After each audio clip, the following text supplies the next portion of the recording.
The chapter opens at Tokugawa's mansion, where the head of security for the Tokugawa estate, Shumai Kanu, is seen calmly catching a bee in his bare hand. The insect struggles desperately to escape. Behind Kanu stands the ogre, the strongest man on earth. Kanu releases the bee, and it immediately flies toward the ogre. With a single, precise strike, the ogre shatters the bee into pieces, the fragments splattering across Kanu's face. The ogre mocks Kanu, remarking how pathetic it is that the head of security cannot even watch his own back. Kanu replies respectfully, stating that they were honored to greet him at the front door and that there was no need for him to go through such trouble. Yujiro responds coldly, saying that this is simply his style, and orders Kanu to return to his duties, making it clear that he did not come for friendly conversation. As Yujiro enters the room, Tokugawa is stunned to see him, along with Miyamoto Musashi, who is already seated before him. Yujiro appears aggressive, while Musashi remains calm and composed, casually asking Tokugawa to bring another cup. Yujiro agrees to share the bottle of wine. Musashi pours a cup for Yujiro, who drinks it calmly. Musashi then pours one for himself and drinks as well. However, Musashi notices something behind Yujiro, something no one else can see. It is magnificent, towering, and seemingly reaching toward the heavens. Musashi asks the stranger what he sees. Yujiro replies that he sees Miyamoto Musashi standing right in front of him and scoffs at the question, calling it foolish. He states that the legendary swordsman before him is exactly the challenge he has been seeking, a dream come true. Tokugawa even compliments Yujiro for his words. Yujiro then asks Musashi the same question, warning him not to answer with talk of gold. As Yujiro pours more wine, Musashi drinks and exhales, asking if Yujiro would have him any other way. Yujiro replies that this is what it means to reach the end, declaring that Musashi lacks purity.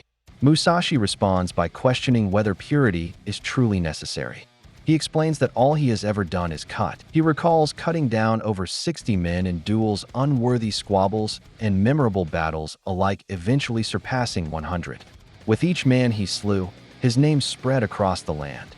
To the capital, Nara, and Edo. Daimyo could no longer ignore him. Clans from every corner sought his service. He was admired by all men, women, young and old. Courtesans, endless banquets, overflowing sake, and piles of gold surrounded him. Anything he desired was his. Musashi loudly declares that he will once again carve his name into history. The streets will echo with songs of praise, and he will become the brightest star the world has ever known. As he rises in excitement, Yujiro remains seated, calmly drinking his wine. Suddenly, Musashi delivers what appears to be a precise and devastating cut to Yujiro, but the ogre continues drinking as if nothing happened. Even Musashi is stunned. He admits that Yujiro's body does not feel like flesh at all, but like an impenetrable suit of armor. Countless opponents have fallen to a single slash of his blade, yet Yujiro alone has withstood it. Laughing, Yujiro says he hates to ruin Musashi's parade. He explains that without an actual sword, Musashi cannot truly cut or pierce. To demonstrate, Yujiro strikes the wine bottle with a single finger, cleanly slicing off the bottle's nozzle. The severed piece lands on Musashi's forehead, drawing blood. While pouring more wine, Yujiro tells Tokugawa to bring Musashi's swords, stating that he will need them. Musashi calls Yujiro generous. The two stand facing each other, one with his hands in his pockets, the other wielding swords. Musashi confidently places his hands on his blades, calling them his faithful allies. He draws his sword and faces the ogre. Yujiro calmly grabs Musashi's blade with one hand, the other still in his pocket, and tells Musashi not to patronize him. Instantly, Yujiro delivers a devastating punch to Musashi's face, sending him flying. Yet neither releases their grip. Yujiro spins Musashi upside down using the sword. Musashi lands on his feet, shaken, stating that Yujiro nearly sent him to the next world, but it is not his time yet. Musashi acknowledges that in this swordless age, martial arts have evolved. Fighters now wield fists as swords. Still, he declares that their swords are nothing compared to his own. He applies pressure to the blade, but Yujiro continues to hold it effortlessly. Though the sword is in Yujiro's grasp, Musashi alone truly wields it. Lowering his stance, Musashi lifts Yujiro and swings him, forcing Yujiro to release the blade.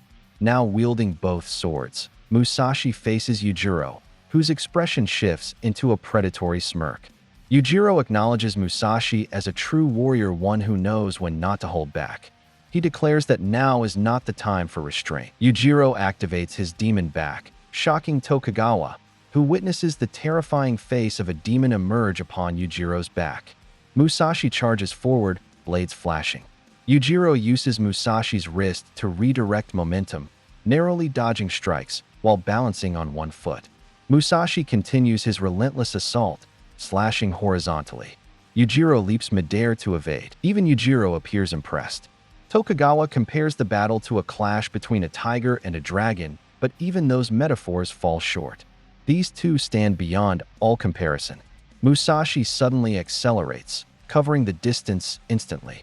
His blade strikes Yujiro's neck, the entire exchange lasting less than a second. Yet Yujiro grabs Musashi's wrist and delivers a brutal kick to his groin. The impact is instantaneous and devastating. Musashi drops his blades and collapses in agony, screaming. Tokugawa is stunned, believing Musashi has lost. Yet Musashi rises again, his body trembling. Tokugawa realizes the fight is not over. Musashi asks the ogre his name. Yujiro introduces himself as Hanma Yujiro, the strongest creature in the world. Musashi admits Yujiro is impressive. Yujiro disagrees, stating that he took considerable damage just to land that kick, and praises Musashi for living up to and surpassing the legends. Musashi smirks, saying that people have told stories of him for 400 years, and he enjoys it. He finally acknowledges Yujiro as the pinnacle of strength. Musashi returns his blades to Tokugawa, stating that the key to his renewed fame has fallen right into his hands, perhaps a bit too forcefully. Suddenly, Yujiro removes his hands from his pockets. Musashi lunges, landing a cut on Yujiro's thigh, then slices a strand of his hair. He declares this the eve of perfection for his two swords under heaven style. Yujiro remarks that Musashi has finally learned how to put his toys away and still remain armed. As Musashi steps forward for the final strike, Yujiro watches with a curious, sinister smile. At the last moment, Motobi leaps between them, taking the blow himself. He collapses instantly. Enraged, Yujiro kicks Motobi's head upward and delivers a brutal punch to his face, sending him spinning through the air. Yujiro roars, asking if Motobi truly believed he could protect him. As Yujiro grabs Motobi with both hands, Musashi shouts for him to stop by placing his hand on Yujiro's neck like a sword. Tokugawa rushes in, declaring that Motobi took the strike meant for Yujiro and is now unconscious. Tokugawa finally announces that the battle between the ogre and Miyamoto Musashi ends in a draw. Well, friends, that's it for today. If you enjoyed the video, don't forget to subscribe, leave your thoughts in the comments, and like the video. Also, consider joining channel membership for exclusive content and perks. I'll catch you in the next one.